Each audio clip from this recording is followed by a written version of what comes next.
মামু এর কি মাছ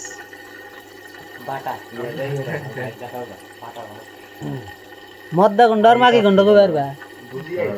হ্যাঁ না ওই যে সামনের ডইলো মহিলা আর পেছনকার ডইলো মদ্দা মানে মহিলাটার পেছনে পেছনে ঘুরতে হয় তার মানে ওটাই মদ্দা ও কি করলো পয়সাটা না ওই ওই সেই পাঠিয়ে দিছে না মাছ এমনি করে খেলতে